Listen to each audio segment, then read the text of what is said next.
نحمده ونصلي ونسلم على رسوله الكريم أما بعد فأعوذ بالله من الشيطان الرجيم بسم الله الرحمن الرحيم الصلاة والسلام عليك يا سيدي يا رسول الله وعلى آلك وأصحابك يا سيدي يا حبيب الله۔ حضرات گرامی، درس سیرت النبی صلی اللہ علیہ وسلم میں گزشتہ درس میں نبی پاک صلی اللہ علیہ وسلم کی خدمت اقدس میں جو اہل مدینہ کا ایک وفد حاضر ہوا، اسلام قبول کیا، اور پھر انہوں نے نبی پاک صلی اللہ علیہ وسلم کو مدینہ طیبہ میں آنے کی دعوت دی۔ یہاں تک معاملہ پہنچا تھا، تو اب اس سے جو ہمیں سبق ملتے ہیں، ہمارے لیے جو رہنمائی ہے، اس پر ڈاکٹر محمد سعید بطی رحمۃ اللہ تعالیٰ علیہ جو کچھ آپ نے تبصرہ فرمایا ہے، آج انشاءاللہ وہ عرض کیا جائے گا، کیونکہ صرف واقعات سنیں لیکن اس سے جو ہمارے لیے سبق ہے اس کو نہ ہم اس پر غور و فکر کریں، تو اگرچہ صرف واقعہ سننا بھی بڑے برکت کی بات ہے، لیکن اصل چیز تو برکت کے ساتھ ساتھ اپنے زندگی کی رہنمائی ہے، کیونکہ اللہ نے فرمایا لَقَدْ كَانَ لَكُمْ فِي رَسُولِ اللَّهِ أُسْوَةٌ حَسَنَةٌ، تمہارے لیے میرے پیارے محمد صلی اللہ علیہ وسلم کی زندگی میں بہترین نمونہ ہے۔ وہ اس نمونے کو تو ہم جس کے مطابق ہمیں اپنی زندگی گزارنی چاہیے، تو فرمایا اَرَأَيْتَ كَيْفَ بَعْدَ تَحَوُّلٍ فی طبیعت ما کان یلاقیہ النبی صلی اللہ علیہ وسلم طوال هذه السنوات التي خلت من عمر بعثتہ، کہ کیا تم نے اس بات پر غور و فکر کیا کہ نبی پاک صلی اللہ علیہ وسلم نے یہ جو بعثت کے سال ہیں، یعنی جب اعلان نبوت آپ نے فرمایا، اس کے بعد یہ 11 سال تقریباً نبی پاک صلی اللہ علیہ وسلم کے ساتھ کیا واقعات پیش آئے، تو اس پر غور و فکر کریں، سوچیں۔ فرمایا لقد عین الصبر و بعد الجہد یثمر، کہ نبی پاک صلی اللہ علیہ وسلم نے بہت زیادہ صبر کے ساتھ تبلیغ دین فرمائی ہے، اور پھر اس کا نتیجہ نکلا ہے، یعنی جو کچھ یہ نتائج اب آنے شروع ہوئے ہیں، یہ 11 سال کے صبر کا اور مسلسل محنت کے نتائج تھے۔ وَاسْتَغْلَظَ زَرْعُ الدَّعْوَةِ وَأَخَذَ يَسْعَى إِلَىٰ سُوقِهِ، کہ جیسے ایک کمپل، ایک سبزہ جب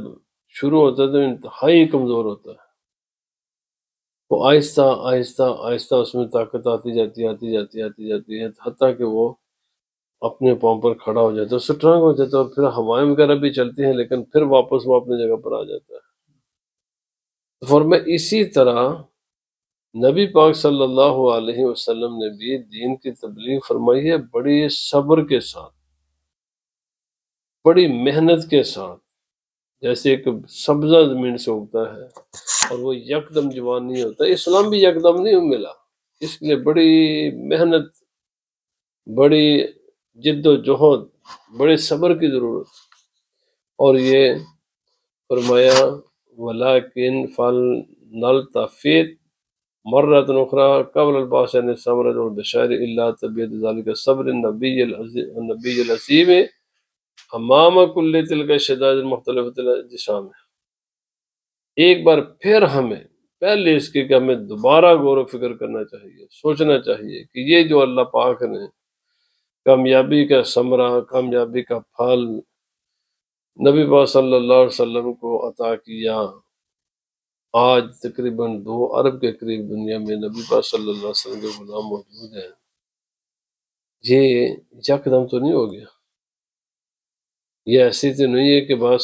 کہہ دیا تو لوگوں نے مان لیا، اس کے لیے بڑی محنت کی گئی ہے، بہت مشقت۔ آج تک نبی پاک صلی اللہ علیہ وسلم نے بے پناہ محنتیں فرمائی، اور پھر صحابہ کرام نے کی، پھر اہل بیت اطہار نے،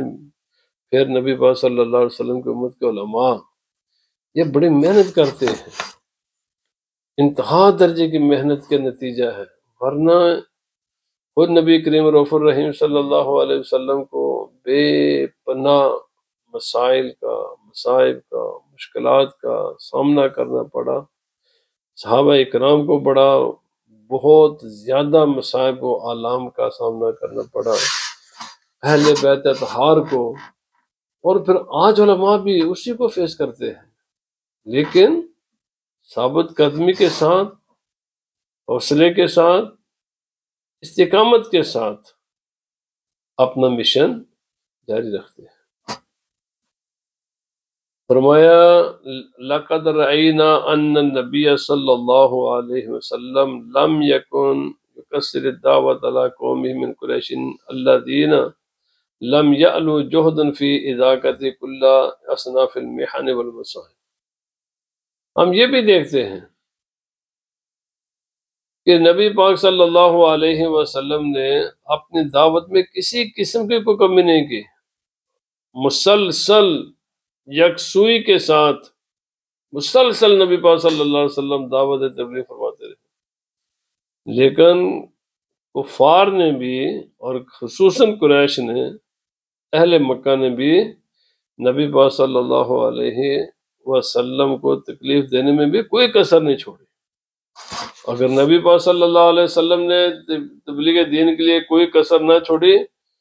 تو مخالفین نے بھی کوئی کسر نہیں چھوڑی۔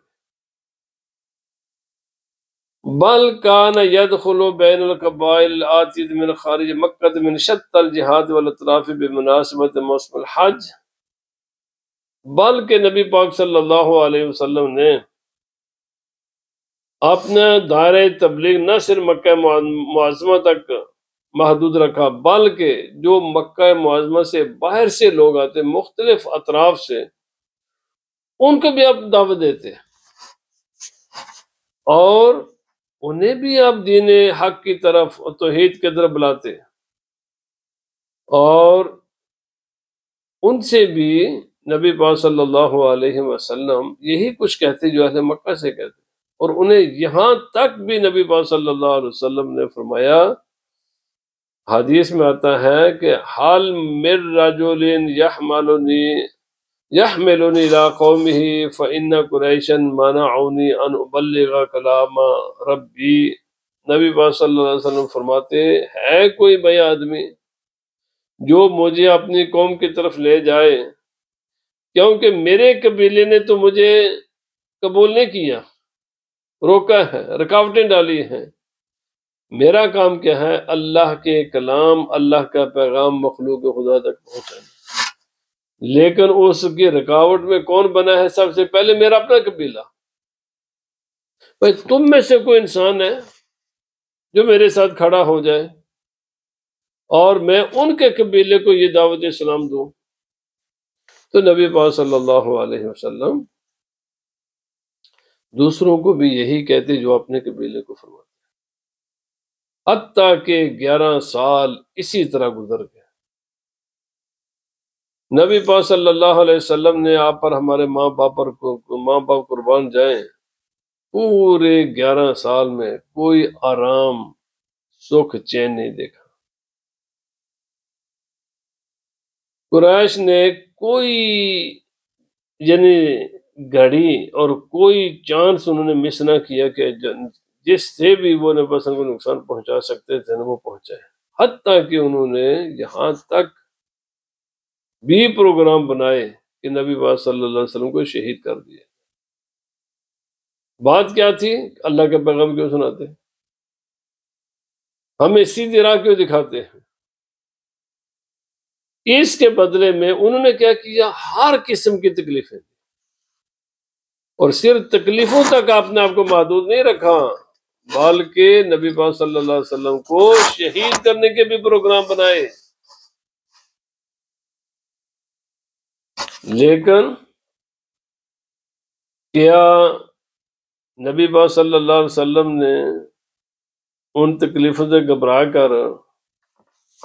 اور اپنی جان کی فکر کر کے کیا کوئی کمی کی ہے؟ نہیں کی۔ فرمایا والرسول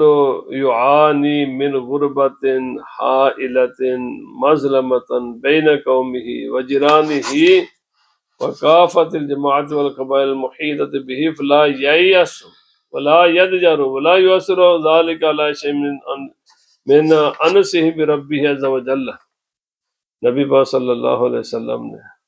انتہائی تکلیف دہ حالات، قوم کی طرف سے، پڑوسیوں کی طرف سے، اور تمام قبائل کی طرف سے، ہر طرف سے مخالفت کے باوجود نبی پاک صلی اللہ علیہ وسلم نے کبھی مایوس نہیں ہوئے، کبھی اپنا دل تنگ نہیں کیا، اور کبھی بھی اللہ رب العزت کے راہ میں کسی کا اثر قبول نہیں کیا، سلسل اللہ کے حکم کو اس پر عمل پیرا رہے اور مخلوق خدا تک یہ پہنچاتے رہے۔ اور آپ کی یعنی جو ہتھیار تھا فرمایا وہ کیا؟ صبر۔ اللہ اکبر، اللہ اکبر۔ تو پتہ چلا کہ صبر یہ ایک بڑی عبادت ہے، اور یہ بندے کی شان ہے۔ جس طرح خدا کا یہ حکم ہے نا 5 وقتہ نمازیں پڑھو، روزے رکھو، حج و زکوٰۃ ادا کرو، اسی طرح خدا کا یہ بھی حکم ہے کہ اگر مشکلات آ جائیں تو صبر کرو، یہ بھی اسی خدا کا حکم ہے۔ صبر کرنے کا بھی حکم میرے اسی رب کا ہے، اور اگر اللہ پاک تمہیں نعمت عطا فرما دے تو میری نعمتوں پر شکر ادا کرو، یہ بھی اسی خدا کا حکم۔ یاد رکھ لیں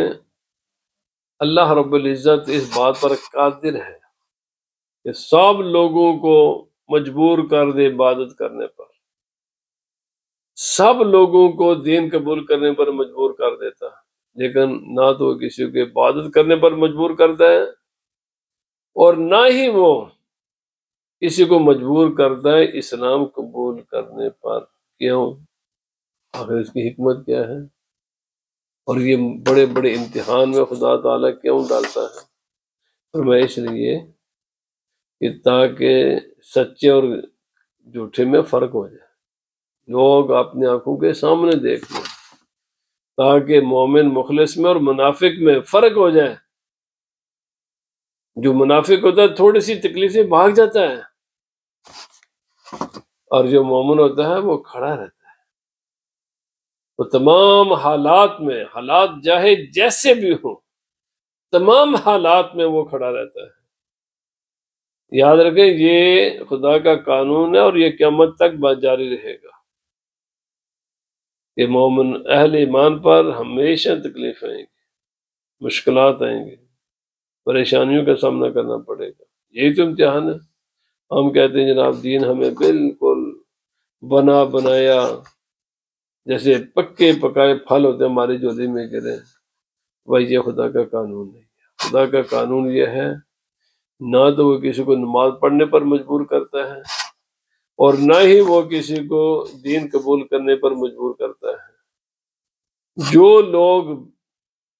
دیگر اغراض کے لیے، نفسانی خواہشات کے لیے یہ کام کرتے ہیں، اللہ پاک ان کو سچوں اور جھوٹوں کو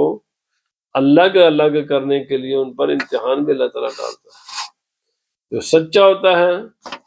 وہ قائم و دائم رہتا ہے، جو جھوٹا ہوتا ہے وہ بھاگ جاتا ہے۔ فرمایا ہمیں یہ بات سوچنی چاہیے، اور جب اللہ تعالیٰ پھل دیتا ہے نا، پھل ملا نبی پاک صلی اللہ علیہ وسلم کو اچانک، کہاں سے؟ یعنی جن میں نبی پاک صلی اللہ علیہ وسلم نے دن رات، جہاں سرکار کی ولادت ہوئی 40 سال ان کے سامنے گزارے، رشتہ دار بھی تھے، اہل قبیلہ بھی تھے، انہوں نے کی مخالفت اور مسلسل مخالفت کرتے رہے، لیکن جب اللہ تعالیٰ نے اپنے دین کو پھیلانے کا ارادہ فرمایا تو کئی 100 میل دور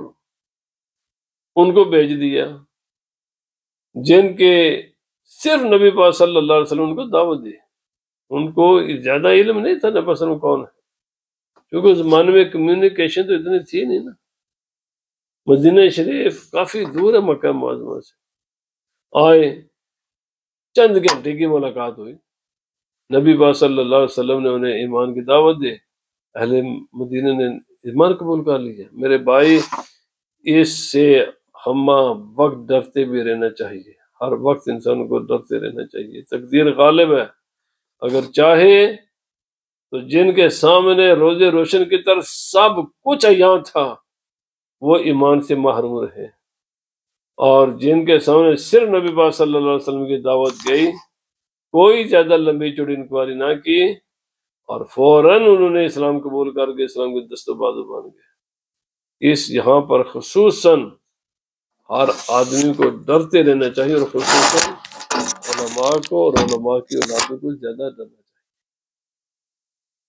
ان کو زیادہ ڈرنا چاہیے، اس لیے کہ اللہ کی تقدیر سے ہمیشہ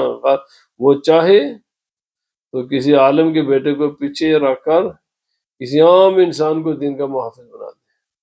دین کا مبلغ بنا دے، دین کے کام اس سے لے لے، اللہ تعالیٰ کسی کا محتاج نہیں۔ اہل مکہ نے دین کی مخالفت کی تو اللہ تعالیٰ نے دین کے ماننے والے اور دین کو اپنے سینے کے ساتھ لگانے والے مدینہ منورہ کے لوگوں کو بنا دیا۔ یہ خدا کی مشیت ہے، یہ خدا کی مرضی ہے، وہ جس کو چاہے اس کا انتخاب فرما دے۔ اگر کسی انسان کی ڈیوٹی خدا تعالیٰ اپنے دین کے لیے لگا دے تو یہ اس کا بہت بڑا کرم، اس میں کوئی کسی پیر کا، کسی مولوی کا، کسی دیہاتی کا، کسی جاہل کا، کسی کا کوئی کردار نہیں، یہ میری رب کی مشیت ہے، جس کو چاہتا ہے اس کو اس کا انتخاب فرما دیتا ہے۔ بڑے بڑے اعلیٰ لوگوں کی اولادیں تباہ و برباد ہو جاتی ہیں، اور عامی لوگوں کی اولادیں اٹھتی ہیں اور دین کے محافظ بن جاتی ہیں۔ تو اللہ پاک ہمیں نبی پاک صلی اللہ علیہ وسلم کے دین کی خدمت کی اخلاص کے ساتھ توفیق عطا فرمائے۔ یہ سبق ملتا ہے، دیکھو کہاں مدینے کے لوگ،